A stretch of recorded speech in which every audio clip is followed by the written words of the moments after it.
everybody. Good morning. Hey, thank you for joining me here today on this beautiful Pi Day. Yes, it's March 14th, 314. That's why they call it Pi Day, if you understand all the math geeks out there. So, hey, I'm happy to be here. Happy to be joining you. Thank you for joining me. Keep in mind, we got a lot to talk about in a short period of time, but I'm going to pretty much be brief as I can. We're going to keep going today. And I'm Lou Marconi at L Marconi 251. And on Instagram and on Twitter, I'm at L Marconi 1973. This is the Burning River Browns Talk. This is also a show for the Fanatical Elves Network, which is a subsidiary of the Fans First Sports Network. So thank you for joining. I appreciate all the viewers. I appreciate everything that you guys do.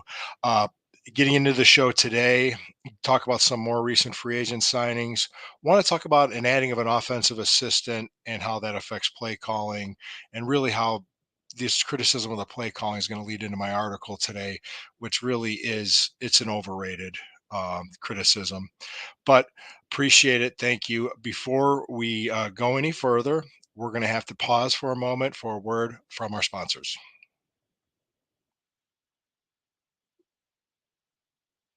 Okay, we're back. Thank you. Okay, first let's talk some free agent signings. Let's talk about the offensive side of the ball. Even though I think they're pretty much running back the same defensive line last year, they lost Jordan Elliott.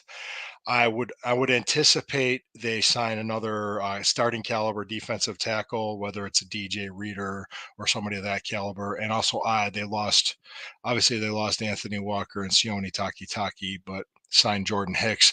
I would think they're going to draft and sign a linebacker too at some point. But going to the offensive side of the ball, late last night, Giovanni Ricci signed, which was a tight end and fullback that was a restricted free agent by Carolina, but he was never tendered, so we signed him. The Hakeem Adenje, which is, I hope I pronounced his name correctly. He was a Cincinnati Bengals offensive lineman, tackle depth, wonderful signing. Michael Dunn was re-signed as well. So we're getting that offensive line depth. I would anticipate them drafting a tackle in this draft as well. Just don't know exactly where yet. I was hearing a lot about this 310-pound left tackle from Yale that's very smart, and it could be developmental tackle as along with Dewan Jones, because obviously you got three starting caliber tackles right now with Wills, Conklin, and Dewan Jones, but by next year, two of them could be gone. Obviously, Dewan Jones is not going anywhere. And I would also see this interesting piece that I noticed was that under the radar, a new offensive assistant was brought on board.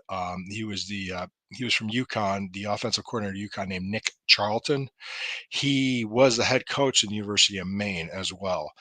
I think what you're going to see, how this impacts the offensive side of the ball, is a change of offensive philosophy and strategy. A lot more pre-snap motion, a lot more plays and schemes that will fit Deshaun Watson's skill set. It only makes sense to do that because he's your franchise quarterback. We, not only just the fans, but the Haslam family and the team invested a lot of money in this quarterback to succeed. There's 3 years left on his contract. It only makes sense to bring in people to enhance his talents. Ken Dorsey was brought in to do something of that, to do that, to change things up and to kind of try to get better.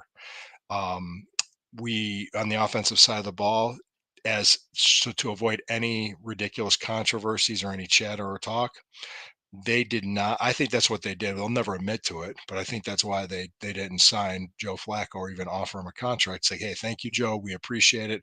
We're grateful. That was a magical ride last year. We wish you the best. And he signed a 1 year deal with the Indianapolis Colts. Good for him. I'm happy for him. Hey, because they lost their backup Gardner Minshew to the Raiders. So there's always players changing teams here and there. The really stable players, the franchise players, the really good players, organizations find a way to keep them. There should be interesting things happening with the team come offensively. I'm interested to see this. Now, there's talk about who's going to call the plays. Is it going to be Stefanski or Dorsey? It doesn't really matter. The play calling is the play calling, because just blaming the play caller is just an intellectually lazy argument. You got to look at the play call sheet. You got to look at the game plan, the adjustments, everything else that comes with it. Things happen, and everybody has a plan until they get punched in the face. That was the Mike Tyson quote. So Jake Paul, be ready in July.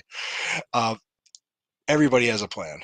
Things happen in a game. You could lose a player. You could just be completely upended with something, and you have situation a lot of it's situational football. You have your play call sheet, you have your ideas on how to do it. It's not as simple as playing Madden on a PlayStation or something like that.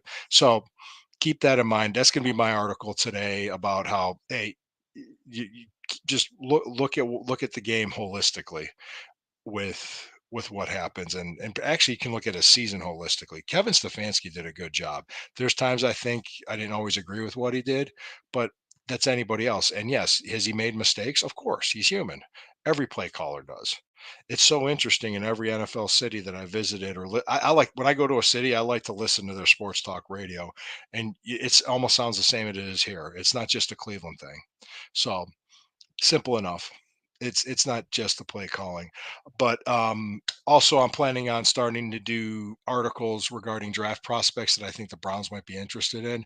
Uh, Friday, I plan on having an article about the Notre Dame running back Audric Estime, who I think is somebody they would look at. Yes, they did sign um, the Buffalo Bills. The back from the Bills, he sat out all last year due to a knee injury that was from, I heard I heard a jet ski or water skiing. It was just a freak accident, but he's back and he's ready to play. But he's more of a third down back and a return specialist, which is great. We have a running back that can do that. The wide receiver room is very crowded right now, and if we draft a receiver, that's going to be 6 or 7 receivers on the roster. So with the trade of Jerry Judy, we're pretty good at receiver for now, but I wouldn't be surprised if they did draft one too. That would be a punt return specialist. So we'll have to see. And I think they're going to be looking at running back, offensive tackle, defensive tackle. Those are going to be probably the priority ones, maybe even linebacker too. So anyway, I do appreciate you guys today. That's it for today. I appreciate you, each and every one of you joining me. I appreciate you guys being here. Please like, comment, share, subscribe, hit the notification bell. I'm here every Monday through Friday, 8:30 in the morning. I'll hit you up live. We'll be here. Hey, I'm not going anywhere. And like I said, folks, just remember when the river burns, it burns brown and orange. Have a good day. Enjoy your Thursday.